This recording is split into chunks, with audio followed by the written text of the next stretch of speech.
ಚೆನ್ನಾಗಿ ಓದಿ ನಾನು IPS ಆಗಬೇಕು ಅಂತ ನಾನು ಚಿಕ್ಕ ಮಗುವಿಂದ ಆಸೆ ಪಟ್ಟಿದ್ದೀನಿ. ಈ ಸರ್ ಬಂದಿದ್ದಾರಲ್ವ, ಅದಕ್ಕೆ ನನಗೆ ತುಂಬ ಖುಷಿ ಆಗ್ತಿದೆ. ನಾನು ಇವಾಗ ನನಗೊಂದು ಭರವಸೆ ಬಂದಿದೆ, ಒಪ್ಪು ನಾನು ಚೆನ್ನಾಗಿ ಓದಿ IPS ಈ ಸರ್ ಹತ್ರ ಕೋಚಿಂಗ್ ತಗೊಂಡು IPS ಎಕ್ಸಾಮ್ ಬರೆದು ಮತ್ತು ಈ ಸರ್ ಹತ್ರ ನಿಂತ್ಕೊಂಡು, ಸರ್ ನೀವು ನಾನು ಕೊಟ್ಟಿರೋ ಭರವಸೆಯಿಂದ ನಾನು ಇಷ್ಟು ದೊಡ್ಡ ಮಟ್ಟಕ್ಕೆ ಬೆಳೆದಿದ್ದೀನಿ ಅಂತೇಳಿ ಮತ್ತು ಆ ಸರ್ಗೆ ನಾನು ತುಂಬ ಖುಷಿ ಪಡ್ತೀನಿ ಮತ್ತು ಸರ್ ಮುಂದೆ ಹೇಳ್ತೀನಿ. ಅವ್ರ ವೀಡಿಯೋಸ್ ನೋಡಿದರೆ ನಾನು ಆ ಥರ ಆಗಬೇಕು, ನಾನು ಚೆನ್ನಾಗಿ ಓದಿ ದೊಡ್ಡ ಮಟ್ಟದಲ್ಲಿ ಬೆಳೆದು ನಾನು ಏನಾದರೂ ಕಟ್ಟಿ ಈ ಥರ ಸರ್ ಮಾಡಿದಾರಲ್ವ ಪ್ರದೀಪ್ ಈಶ್ವರ್ ಸರ್ರು, ಆ ಥರನೇ ಒಂದು ಸ್ಕೂಲ್ಗೆ ನಾನು ಎಲ್ಲ ಸ್ಕೂಲುಗಳ್ಗೂ ಈ ಥರ ನಾನು ಸ್ಕಾಲರ್ಶಿಪ್ಪು ಮತ್ತು ಅವ್ರಿಗೆ ಅವ್ರು ಏನು ಕೇಳಿದ್ರೆ ಅದೆಲ್ಲ ಕೊಟ್ಟು ಚೆನ್ನಾಗಿ ಅವರು ಬಡ ಮಕ್ಕಳು ಓದಲಿ ಅಂತ ಹೇಳ್ಬಿಟ್ಟು ನಾನು ಆಸೆ ಪಡ್ತೀನಿ ಸರ್. ನಂಗೆ ತುಂಬ ಖುಷಿ ಆಯಿತು. ನಮ್ಮ ಶಾಲೆಗೆ ಇದುವರೆಗೂ ಯಾರೂ ಈ ಥರ ಮಾಡಿರಲಿಲ್ಲ. ಯಾರೂ ನಮ್ಗೆ ವಿದ್ಯಾಭ್ಯಾಸಕ್ಕೆ ಇಷ್ಟೊಂದು ಎಂಕರೇಜ್ ಕೊಟ್ಟಿರಲಿಲ್ಲ. ನಾವು ಎಷ್ಟು ಓದಿದ್ರೂ ಸುಮ್ಮನೆ ಯಾರೂ ಇಷ್ಟೊಂದು ಔಟ್ ಆಫ್ ಔಟ್ ತೆಗಿಬೇಕು ಅನ್ನೋ ಎಂಕರೇಜ್ ಯಾರೂ ಕೊಡ್ತಾ ಇರಲಿಲ್ಲ. ಇವಾಗ ಪ್ರದೀಪ್ ಈಶ್ವರ್ ಸರ್ ಅವರು ನಮ್ಗೆ ಔಟ್ ಆಫ್ ಔಟ್ ತೆಗಿಲಿ ಅಂತ ಸ್ಕಾಲರ್ಶಿಪ್ ಕೊಡ್ತಾಯಿದ್ದಾರೆ. ತಿರ್ಗಾ ನಮ್ಗೆ ಎಂಕರೇಜ್ ಜಾಸ್ತಿ ಕೊಡ್ತಾಯಿದ್ದಾರೆ. ನಾವು ಏನಾದರೂ ಡ್ರೀಮ್ ಇಟ್ಕೊಂಡಿದ್ರೆ ಅದಕ್ಕೆ ಅವ್ರು ಸಹಾಯ ಮಾಡ್ತಾಯಿದ್ದಾರೆ.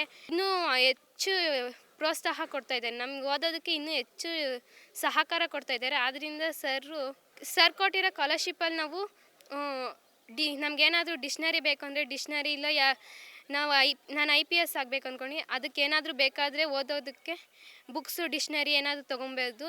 ಪ್ರದೀಪ್ ಈಶ್ವರ್ ಸರ್ ಬಗ್ಗೆ ಹೇಳಬೇಕು ಅಂದರೆ, ಸರ್ ತುಂಬ ಸಮಾಜ ಸೇವೆಗಳನ್ನ ಮಾಡ್ತಿದ್ದಾರೆ. ನಂಗೆ ಅದು ತುಂಬ ಇಷ್ಟ ಆಯಿತು. ಮತ್ತು ಸರ್ ವ್ಯಕ್ತಿತ್ವ ನಂಗೆ ಜಾಸ್ತಿ ಇಷ್ಟ ಆಯಿತು. ವಿದ್ಯೆ ಸಾಧಕನ ಸೊತ್ತೆ ಹೊರತು ಸೋಮಾರಿಯ ಸೊತ್ತಲ್ಲ ಅಂತ ಎಷ್ಟೋ ಜನ ಹೇಳಿದ್ದಾರೆ. ಆದರೆ ರಾಜಕಾರಣಿಗಳೆಲ್ಲ ಇದನ್ನು ಹೇಳಿರೋದು ನಾನು ಅದನ್ನೆಲ್ಲ ಕೇಳಿಲ್ಲ. ಬಟ್ ಈ ಸರಿ ಈ ಥರ ಮಾಡ್ತಿದ್ದಾರೆ. ಅದರಲ್ಲೂ ವಿದ್ಯಾರ್ಥಿಗಳನ್ನ ಮುಂದೆ ತಂದು ನನ್ನ ಜಿಲ್ಲೆಯಲ್ಲಿ ಎಲ್ಲ ಸರ್ಕಾರಿ ಶಾಲೆಯ ವಿದ್ಯಾರ್ಥಿಗಳು 625ಕ್ಕೆ 625 ಅಂಕನೂ ಗಳಿಸ್ಬೇಕು ಅಂತ ಸರ್ ಇಟ್ಟಿರುವಂತಹ ಈ ಒಂದು ಗುರಿ ಏನಿದೆ ಅದು ತುಂಬ ಚೆನ್ನಾಗಿದೆ. ನಾವು ಸಹ ಸರ್ಗೆ ಸಹಕರಿಸ್ತೀವಿ. ಹಾಗೆ ಸರ್ ತುಂಬ ಸಾಮಾಜಿಕ ಸೇವೆಗಳು ಮಾಡ್ತೀವಿ. ಅದರಲ್ಲಿ ಇವಾಗ ಸ್ಕಾಲರ್ಶಿಪ್ ನಮಗೆ 1000 ರೂಪಾಯಿ ಕೊಟ್ಟಿದ್ದಾರೆ.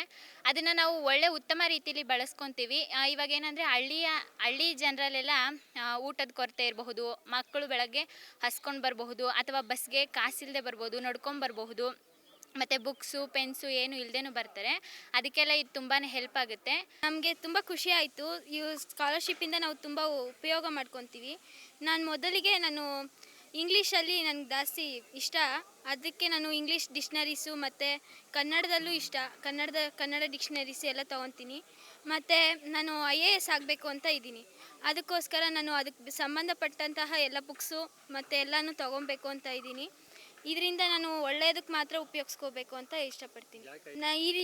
ನಮ್ಮ ತಂದೆಯವರ ಆಸೆ ಸರ್ ಇದು. ಅದಕ್ಕೋಸ್ಕರ ನಾನು IAS ಆಗೇ ಆಗ್ತೀನಿ. ನಮ್ಮ ಹೋಬಳಿಯಲ್ಲಿ ಯಾರೂ ಈ ಥರ ಮಾಡಿಲ್ಲ. ಅದರಿಂದ ನಾನು ಆ ಸಾಧನೆ ಮಾಡಿ ತೋರಿಸ್ಬೇಕು ಮತ್ತು ನಮ್ಮ ಹಳ್ಳಿನ ಇನ್ನೂ ಹೆಚ್ಚು ಅಭಿವೃದ್ಧಿ ಮಾಡಬೇಕು ಅಂತ ಆಸೆ ಸರ್. ಈ ಸ್ಕಾಲರ್ಶಿಪ್ಪಿಂದ ನಮಗೆ ಬುಕ್ಸು, ಪೆನ್ಸು ಮತ್ತು ಪ್ರಾಜೆಕ್ಟ್ಸ್ಗೆ ದುಡ್ಡು ಕಟ್ಟಬೇಕಿತ್ತು. ಅದರಲ್ಲಿ ಬುಕ್ಸ್ ತೊಗೊಳ್ಳೋದು, ಪ್ರಾಜೆಕ್ಟ್ಸ್ಗೆ ಇವಾಗೆಲ್ಲ ಬುಕ್ಸೇ ಇಡಿಸ್ತಾವ್ರೆ. ಯಾಕಂದರೆ ಜಾಸ್ತಿ ಪ್ರಾಜೆಕ್ಟ್ಸ್ ಬರ್ತವೆ. ಇವಾಗ ಜಾಸ್ತಿ ಓದಬೇಕಾಗಿರೋದ್ರಿಂದ ಎಲ್ಲ ಸಬ್ಜೆಕ್ಟ್ಸಲ್ಲಿ ಕೊಡ್ತಾರೆ ಸರ್. ವರ್ಷಕ್ಕೆ 8 ಪ್ರಾಜೆಕ್ಟ್ಸ್ ಇರ್ತವೆ. ಅದರಲ್ಲಿ ಬುಕ್ಸ್ ತೊಗೊಳಕ್ಕೆ ಕೇಳೋರು. ಪೇಪರ್ಸ್ ಆದರೆ ಅಲ್ಲಿ ಇಲ್ಲಿ ಬಿಸಾಕ್ಬಿಟ್ಟು ಹಾಳು ಮಾಡ್ಕೊಳ್ತೀರ ಅಂತೇಳಿ ಬುಕ್ಸ್ ಕೊಡ್ತಾರೆ. ಅದಕ್ಕೆ ನಾವು ಕಮ್ಮಿ ರೇಟ್ ಆದರೆ ಸರ್ ಹತ್ರನೇ ಬುಕ್ಸ್ ತೊಗೊಂಡು ಸರ್ಗೆ ದುಡ್ಡು ಕೊಟ್ಕೊಂಡು ನಾವು ಇದು ಮಾಡ್ಕೊತೀವಿ. ಜಾಸ್ತಿ ಆಗುತ್ತೆ ಅಂತೇಳಿ ಹಿಂಗೆ ಮಾಡ್ತೀವಿ ಸರ್. ನಾನು ಈಗ 625ಕ್ಕೆ 625 ತೆಗಿಬೇಕಂದ್ರೆ ಪ್ರಾಜೆಕ್ಟ್ ವರ್ಕ್ಸು ಮತ್ತು ಡಿಕ್ಷ್ನರಿಗಳು ಎಲ್ಲ ತೊಗೊಬೇಕಲ್ಲ, ಅದಕ್ಕೆ ಯೂಸ್ ಮಾಡ್ತೀನಿ. ಮತ್ತು ಬ್ಯಾಗ್ಸ್ ಕಿತ್ತೋಗಿದ್ರೆ ಅದಕ್ಕೆ ಶೂಸು ಅವಕ್ಕೆಲ್ಲ ಯೂಸ್ ನಮಗೆ ಸ್ಕಾಲರ್ಶಿಪ್ ಕೊಟ್ಟಿರೋದ್ರಿಂದ ತುಂಬ ಸಂತೋಷ ಆಗ್ತಿದೆ. ನಾವು ಬೇರೆ ಏನಾದರೂ ಬುಕ್ಸ್ ಆಗಲಿ ಮತ್ತು ಪೆನ್ಸ್, ಡಿಕ್ಷ್ನರೀಸ್ ಏನು ಬೇಕಾದರೂ ನಾವು ತೊಗೊಳಕ್ಕೆ ಸಹಾಯ ಆಗುತ್ತೆ. ನಮಗೆ ಬುಕ್ಸು ತೊಗೊಳಕ್ಕೆ ಕೊರತೆ ಇತ್ತು. ಅದರಿಂದ ಇವಾಗ ಪ್ರದೀಪ್ ಈಶ್ವರ್ ಸರ್ ಅವರು ಕೊಟ್ಟಿರುವ 1000 ರೂಪಾಯಿಂದ ನಮಗೆ ಬೇಕಾಗಿರುವ ಬುಕ್ಸ್ ಎಲ್ಲ ತೊಗೊಳಕ್ಕೆ ಸಹಾಯ ಆಗುತ್ತೆ. ನಮಗೆ ಸ್ವಲ್ಪ ಅರ್ಥ ಆಗುತ್ತೆ ಸರ್. ಬಟ್ ನಾವು ಓದಬೇಕಾದ್ರೆ ಇದು ಡಿಕ್ಷ್ನರೀಸ್ ಇಲ್ಲದಿದ್ದರಿಂದ ಇವಾಗ ಸ್ವಲ್ಪ ಇದಾಗುತ್ತೆ ಸರ್. ಅದಕ್ಕೆ ನಾವು ಅದನ್ನು ಕೇಳಬೇಕು ಅಂತ ಇದ್ದೀವಿ ಸರ್. ನನ್ನ ಹೆಸರು ವಿನುತಾ. ನಾನು ಹಳ್ಳಿಯಿಂದ ಬರ್ತೀನಿ. 10ನೇ ತರಗತಿಯಲ್ಲಿ. ನಮ್ಮ ಶಾಲೆ ಹೆಸರು ಸರ್ಕಾರಿ ಪ್ರೌಢಶಾಲೆ ಹಳ್ಳಿ. ನಮಗೆ ಹಳ್ಳಿಯಿಂದ ಬರುವ ಮಕ್ಕಳಿಗೆ ಬಡವ್ರಿಗೆ ಇವಾಗ 1000 ರೂಪಾಯಿ ಕೊಟ್ಟಿರೋದಕ್ಕೆ ಉಪಯೋಗ ಆಗುತ್ತೆ. ಅಲ್ಲಿ ಬೇರೆ ಮಕ್ಕಳು ಪೇರೆಂಟ್ಸ್ಗೆ ಕೊಟ್ಟು ಬೇರೆ ಖರ್ಚು ಮಾಡಿಸ್ತಾರೆ. ನಾವು ಅದಕ್ಕೆ ಬುಕ್ಸು, ಪೆನ್ಸು ಮತ್ತು ಡಿಕ್ಷ್ನರೀಸು ಅವೆಲ್ಲ ತೊಗೋಬೇಕು ಅಂತ ಪೇರೆಂಟ್ಸ್ಗೆ ಬುಕ್ಸ್ ತೊಗೊಬರೋಕ್ಕೆ ಹೇಳಬೇಕು.